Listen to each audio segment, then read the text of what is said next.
네, 안녕하십니까. 신지식인 정인태입니다. 저는 국립한국복지대학교 특임교수를 역임했습니다. 네, 국회의원 보좌관 정보 입수 투기, 징역 1년 6개월. 이 보좌관들이 이제 국회의원들 밑에서 실무를 담당하다 보니까 많은 정보들을 입수하죠. 이걸 가지고 이제 미리 입수한 정보를 가지고 투자를 해서 투기를 하는 거죠. 투기를 해서 수익을 내는 건데, 이게 뭐 전에 LH공사 그 사건하고 아주 유사한 건데, 이런 게 굉장히 많이 일어나고, 저한테 그 한 국회의원 4급 보좌관을 했다는 분이 한 분 찾아왔어요. 그래서 이런 얘기를 하더라고요. 이런 얘기를. 그래서 서민들과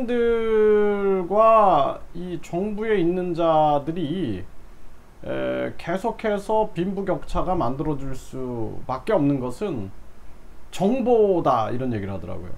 그래서 국가기관에 있는 사람들이 다 이 정보를 입수해 가지고 가족들한테 주고 또 자기 지인들한테 주고 이렇게 해 가지고 쫙 퍼뜨리기 때문에 결국에는 서민들은 힘들어질 수밖에 없는 구조가 된다.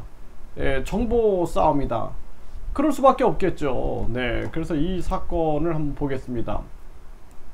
연합뉴스에 보도가 됐는데, 전해철 의원 전 보좌관 1년 6개월 투기를 한 거예요. 투기를. 근데 이 투기를 하면서 안산시의 공공주택지구 지정 등에 관한 회의를 통해 알게 된 이 사건, 개발 계획에 관한 정보를 이용해 배우자 명의로 토지를 취득했다라는 거죠. 네, 공직자에 대한 국민의 신뢰를 훼손하고 불법 정보를 이용한 투기를 조장하는 등 사회적 폐해가 상당하다고 판시에서 1년 6개월을 내렸다라는 거죠. 그래서 이 업무 과정에서 취득한 내부 정보를 이용해서 2억 원을 대출받아서 필지를 구입을 한 거죠. 네, 구입을 하고 결국에는 거의 4배가 올라버린 거죠. 이런 식이죠. 이런 것들이 얼마나 많이 퍼지겠습니까? 이거를 뭐 배우자, 배우자 친구, 배우자 가족 뭐 해가지고 계속 정보가 그쪽에서 공유가 되는 거죠. 이런 것들이 이게 뭐 얼마나 많은 그 정치권에서 이렇게 퍼져나가고 있겠습니까? 그래서 국회의원들, 또 여기도 보면 수사 편의 대가로 청탁 들어준 은수미 전 보좌관 징역 7년이 구형됐다, 이렇게 얘기를 하고 있는데요. 경찰관들의 부정한 청탁을 들어준 혐의다라는 거예요. 이게 4급 보좌관이. 그래서 이런 게 얼마나 안타까운 일인가, 저는 이런 생각들을 많이 하게 됩니다.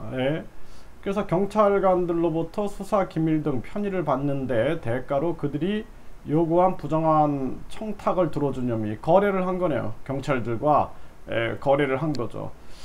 그래서 이러한 사건들, 그래서 우리가 사실상 국회의원들 같은 경우에는 국회의원들이 주로 하는 일들이 우리가 입법을 해야 되는 거거든요. 입법. 이것이 이제 주된 업무인데, 사실상 이 국회의원들 이 보좌관을 뭐 예를 들어서 국회의원 뭐 4명당 한두 명이 이렇게 좀 보좌를 한다든지, 업무적인 차원에서 대학들도 보면 교수가 한 6명 있어도 그 조교들이 한 2명 정도가 뭐 행정적인 부분들을 보좌해주는 그 정도 역할인데, 이게 우리나라는 무슨 국회의원 한 명에 보좌진이 9명씩 붙고 이게 뭘 하고 있겠어요. 뭘 하고 그들이. 이게 말이 안 되는 겁니다. 그래서 이게 약 1,500억 정도의 예산이 들 것으로 예상이 되는데요. 이게 다 국민 세금으로 나가고 있는 거거든요. 그래서 이 보좌관 제도도 사실상 폐지하고, 국회의원들이 필요하면 자신들이 개인적으로 고용을 하든, 자기들이 후원금도 엄청 받고, 평균 후원금이 뭐 1억 3천, 4천, 5천씩 받고 연봉도 1억 5천4백이 되는데, 필요하면 자신들이 고용을 하든 그런 식으로 가는 것이 바람직하지 않겠느냐, 저는 그렇게 보고 있습니다.